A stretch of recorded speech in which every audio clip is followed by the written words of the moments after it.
All right, let's get the next talk started. Next up is Raphael Merx on mocking virtual reality for your Python tests. Raphael is discovered Python in high school and never looked back. I understand that. And he focused on Python for academic research, and that's a quite interesting move, I think. Moved from the US to one of the youngest countries on earth, which is called Timor-Leste, and works there for 8 projects for Catalpa International. And pretty much every time the internet goes down there, he goes free diving and enjoys his life, I suppose. Give him a round of applause.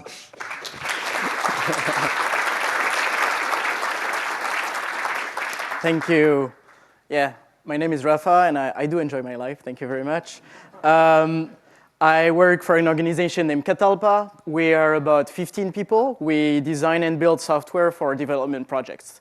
So I now live in Timor-Leste, so just 700 kilometers north of Darwin. One of our projects, and the one I'm working on at the moment, is called Hamutuk. It's about nutrition, so we try to coordinate the actions of various organizations, various nonprofits that work towards decreasing malnutrition.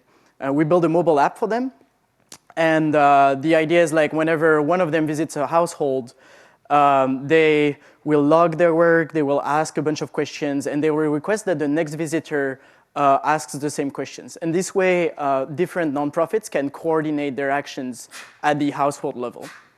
Actually, when I passed the border, I think the counterterrorism in Darwin was a little intrigued by this little French guy coming from Timor for a conference about software in Melbourne. So he ended up asking me to demo it for him. And, and I think he liked it enough that I'm here. Always use counterterrorism for user testing, and they're free.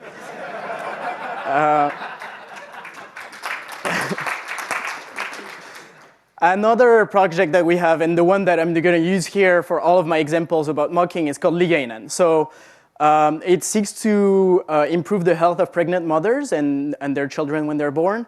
And we do this by registering mother to the service, and then we send them SMSs about nutrition, about health, about vaccines, etc.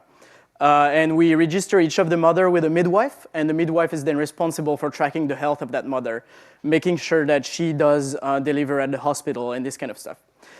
So there's many components to the Ligainan project. The main one is the SMS router. We've also built a mobile app for the midwives. And so there's many outside calls that are being made in Ligainan. And some of these outside calls we don't want to make during our testing, right? So we don't want to send real SMSs. We don't want to like fake deliveries.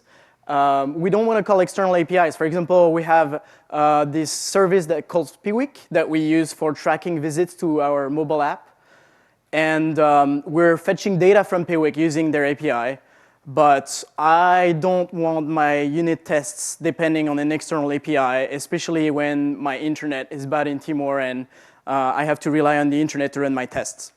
Another thing where you might use Mach as well is if your code is messing with files, so modifying files, creating them, deleting them, you probably don't want to mess with your file system during your tests. So all of this, maybe this is where the production-like environment stops, right? And if you're still not convinced, you should subscribe to Radio Canada because this is the kind of notifications that they receive once in a while. And I think maybe calling a mock object is a little better than this. All right, jumping in. So what is Mach? Mach is imported from the unit test module. It's actually part of the standard library starting in Python 3.3. But if you're using Python 2, you can pip install Mach and just use it as it is. It's built mostly on top of the Mach object. The Mach object, its main characteristic is that whenever you access an attribute on that Mach object that doesn't exist, it's just going to create a new Mach object. So for example, here, I'm defining a mother that will be a Mach object. Let's say I have a real mother class in my application, but here I just want to mock it. And accessing pregnancies on that mother object is just going to create a new Mach object. if I do access pregnancies again in the future, that created mock object is going to be returned. But the first time I access it, a new mock object will be created. Same, I can chain them, of course, because pregnancy is a mock object. Calling filter on pregnancies is also going to return a mock object. And calling mock objects will also create new mock objects. All right, so let's take a look at how we would use this in real life. So let's say we have a class that's called mother, and this class has a send nutrition reminder method. And that method is calling a send message method. And maybe this send message method is actually sending an SMS. We don't really want to call it. So we will use a real mother object. So we're instantiating our real mother object. But send message is going to be sent. The method itself is going to be set to a mock object. And this we're not going to call the real send message. And now if I call send nutrition reminder, which is the real function by the way, it's just going to call my mock object.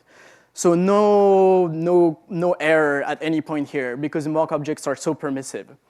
And after this, I have some special attributes that I can use on my mock object to check what calls have been made to it. So the simplest one of them is called. It's going to return a Boolean about whether or not the mock object was called. But you have other ones. You have call count, and that's a counter. You have assertion methods, and you can check that certain arguments were passed to your mock object. So this way you can make sure that, even though it's not the real method, it's still being called with the right arguments.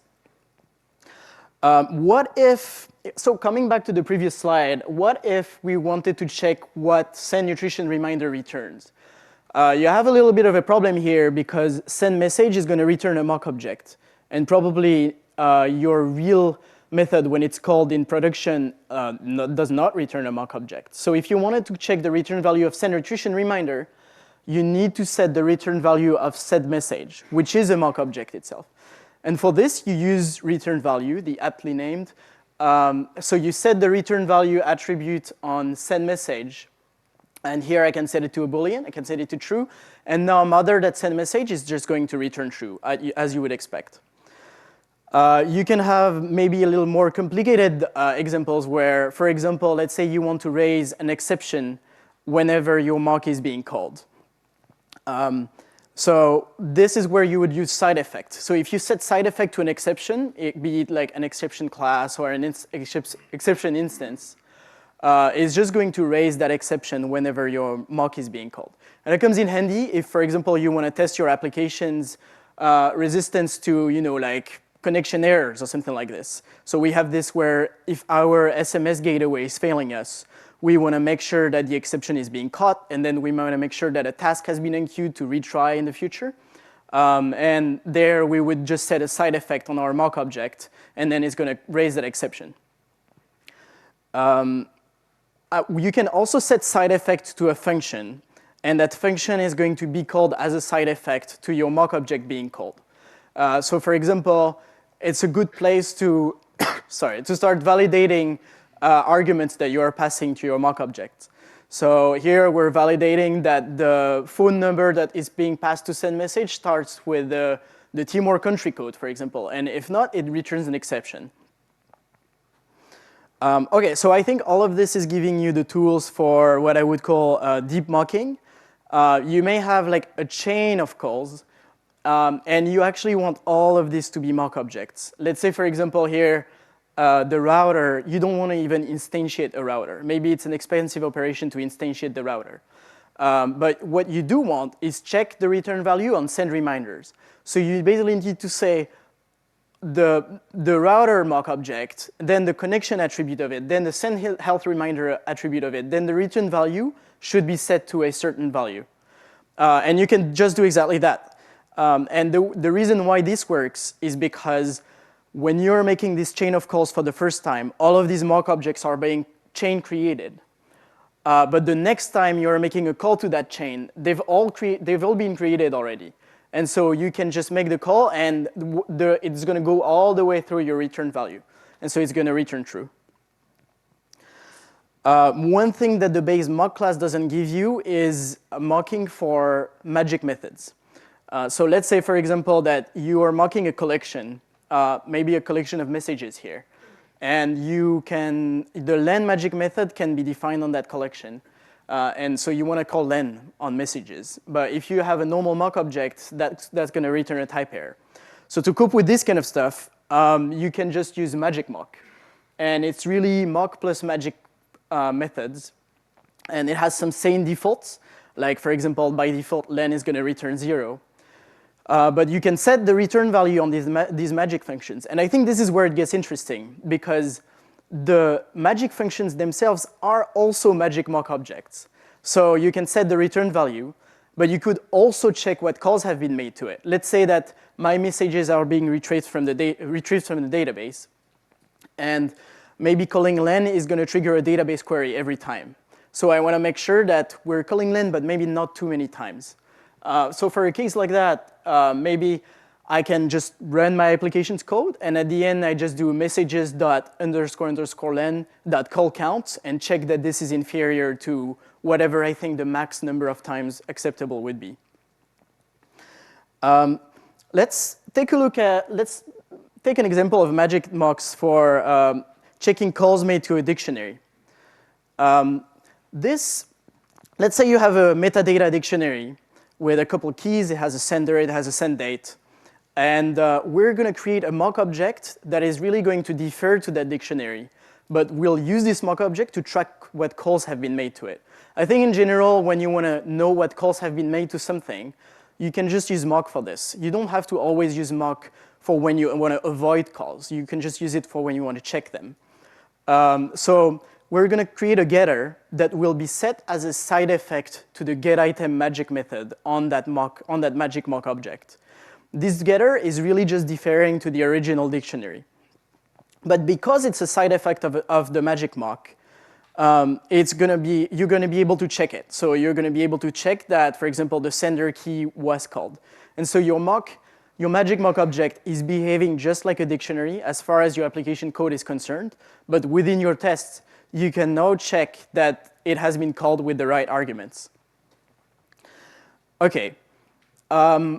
Everything we've seen so far concerns class instances or methods on these class instances, right?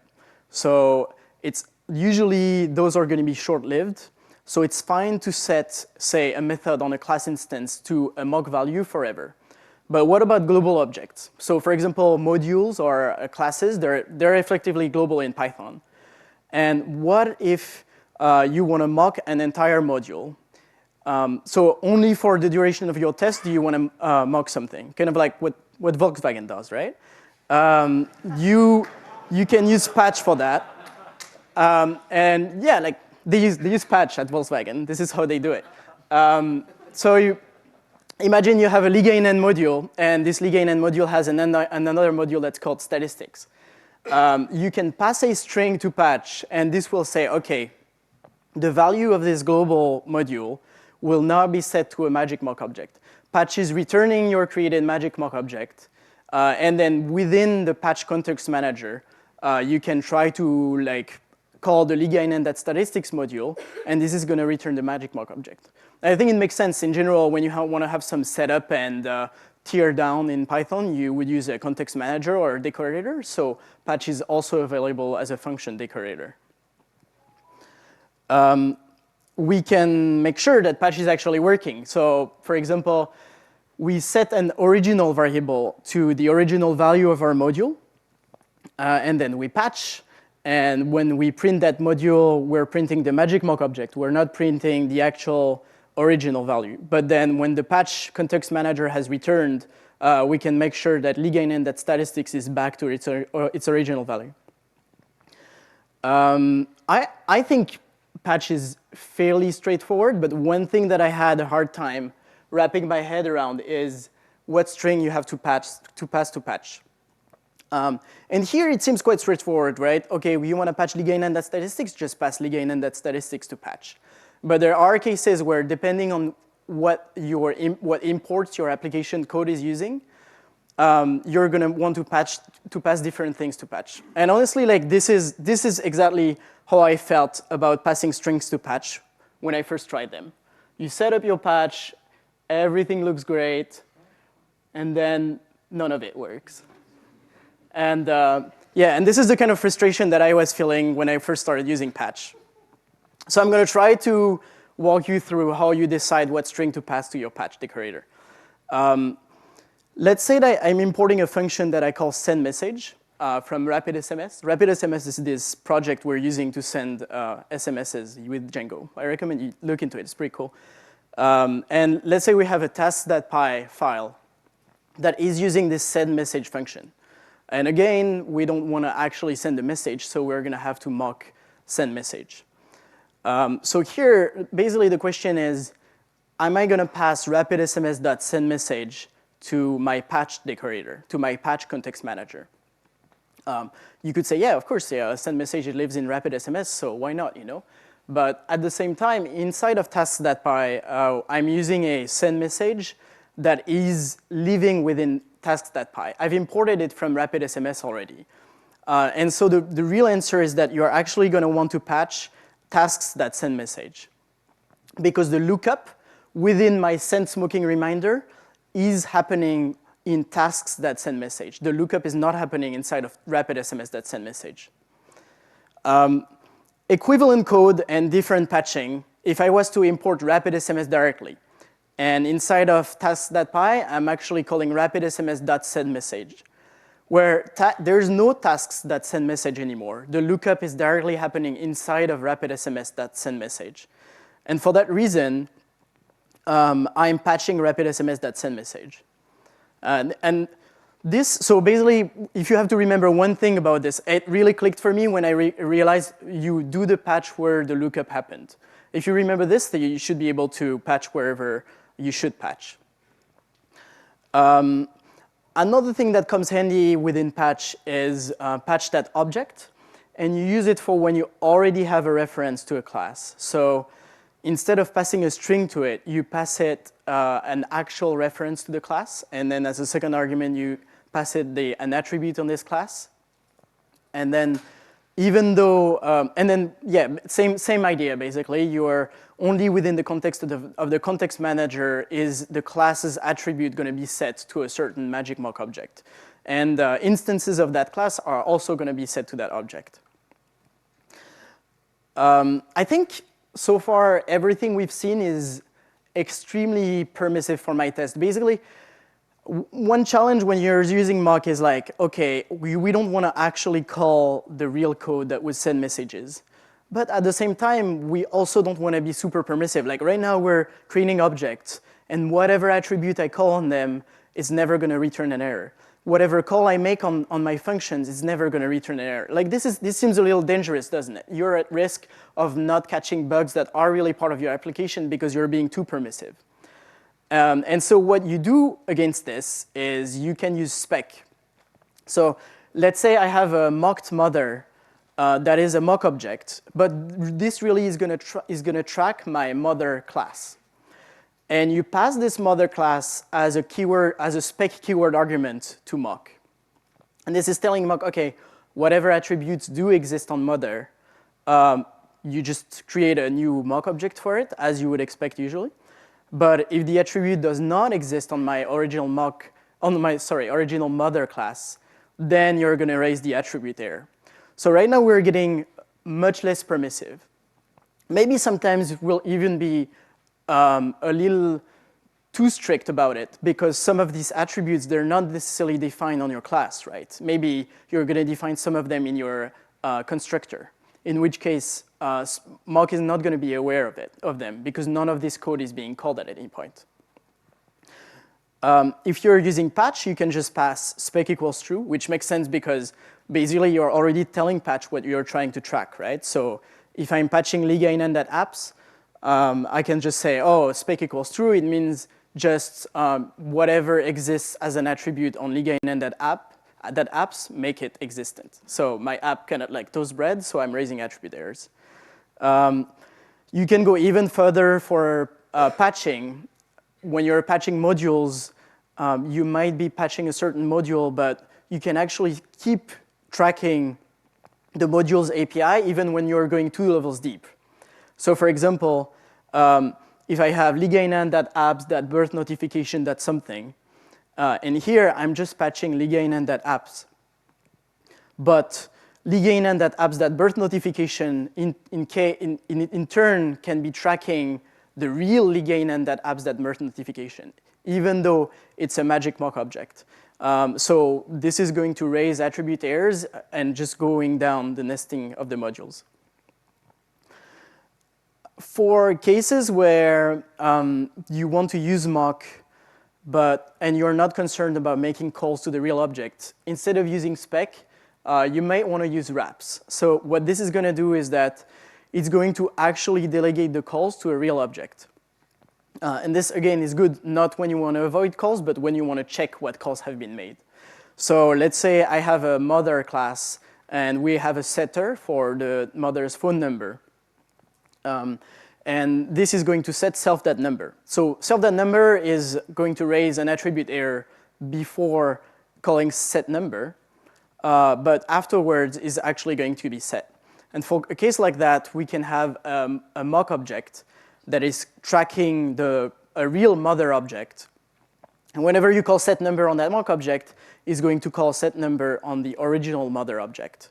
And then one interesting thing here is that the attribute is going to exist, so it's not going to raise an attribute error, but it's actually still mock objects that you're creating. But if we check on our original mother object, mother.number is just going to be set to whatever number you passed.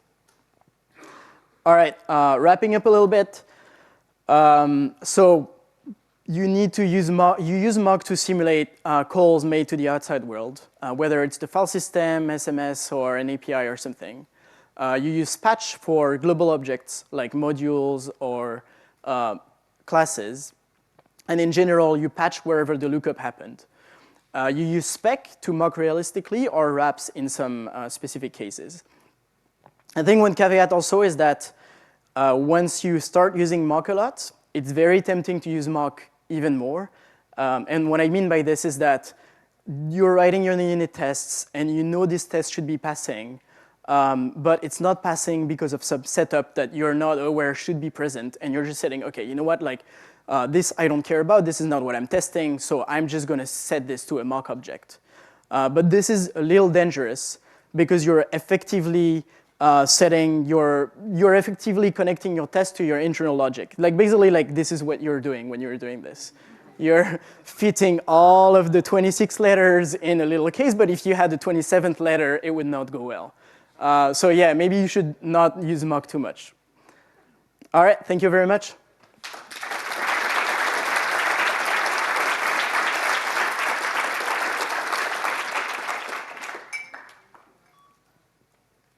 Thanks, Raphael. We got a coffee mug for appreciation. There is time for questions. I would like somebody from an underrepresented group to come forward first and ask the first question, if there's somebody.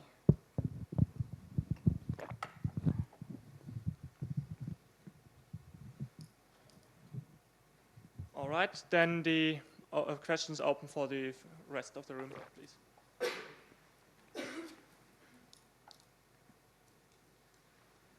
Hi there, thanks for your talk.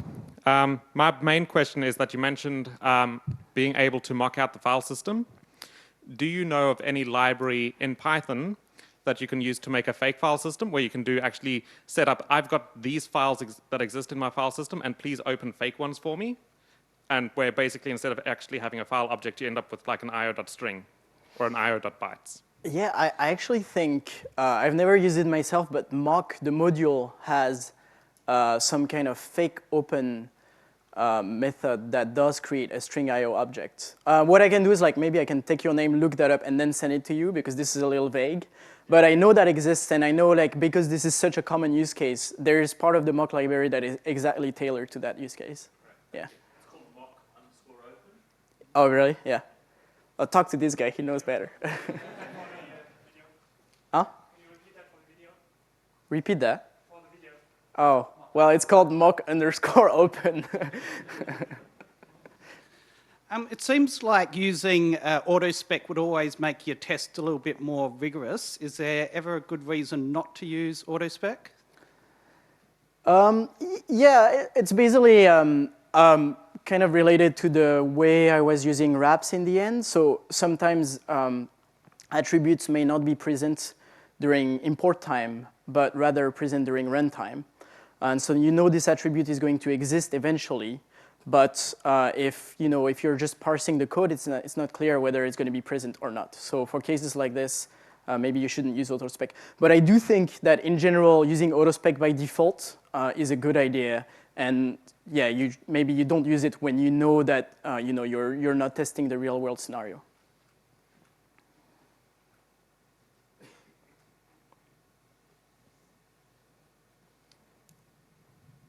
Anybody else? All right. All right. Thank you. Thank you very much.